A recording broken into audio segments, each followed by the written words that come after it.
ऐसी कच्ची रनवे पर कैसे उतर सकता है जो ज्यादातर प्राइवेट जेट्स के लिए जरूरी रनवे से भी छोटी है। C-17 की कहानी सिर्फ बड़ा होने के बारे में नहीं है, ये एक क्रांतिकारी डिजाइन के बारे में है जो इसे उन जगहों पर जाने देता है जहां कोई दूसरा भारी भरकम विमान नहीं जा सकता, युद्ध के मोर्चे से लेकर मानवीय संकट के केंद्र तक। C-17 से पहले सेना के पास एक समस्या थी, उनके पास लंबी दूरी के लिए बड़े कार्गो प्लेन थे और ऊबड़ खाबड़ एयर स्ट्रिप के लिए छोटे प्लेन थे, लेकिन ऐसा कुछ नहीं था जो दोनों काम कर सके। C-17 को इसी कमी को पूरा करने के लिए बनाया गया था। इसका राज कच्ची शक्ति और चालाक इंजीनियरिंग के मेल में छिपा है। इसमें 4 शक्तिशाली इंजन और एक एडवांस्ड विंग डिजाइन है जो एक्सटर्नली ब्लोन फ्लैप्स का इस्तेमाल करता है, जो विंग के ऊपर इंजन के एग्जॉस्ट को फेंक कर जबरदस्त लिफ्ट पैदा करते हैं। यही वजह है कि ये छोटी बिना बनी एयरफील्ड पर भी उतर सकता है। लेकिन C-17 का असली कमाल क्या है? Thrust reverser.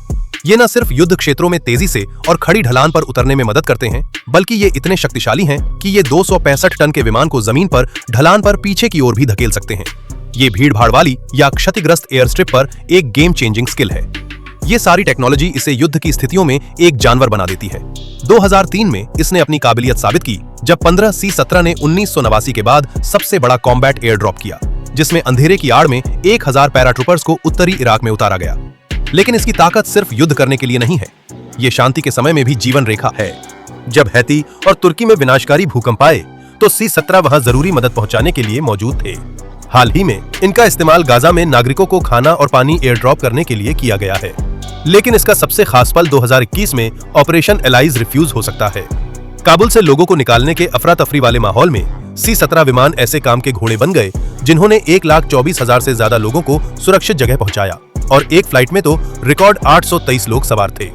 तो चाहे टैंक पहुंचाना हो, सैनिकों को उतारना हो या जान बचाने वाली राहत पहुंचाना हो, C-17 की लंबी दूरी तक सामान ले जाने और मुश्किल जगहों पर भी काम करने की खासियत इसे एक बेजोड़ ग्लोबल वर्कहॉर्स बनाती है। लेकिन बात यह है, C-17 का प्रोडक्शन 2015 में आधिकारिक तौर पर खत्म हो गया था। एयरफोर्स इन्हें दशकों तक उड़ाने की योजना बना रही है, लेकिन इससे एक बड़ा सवाल उठता है, क्या सच में कोई ऐसी चीज है जो ग्लोबमास्टर की शानदार क्षमताओं की जगह ले सके?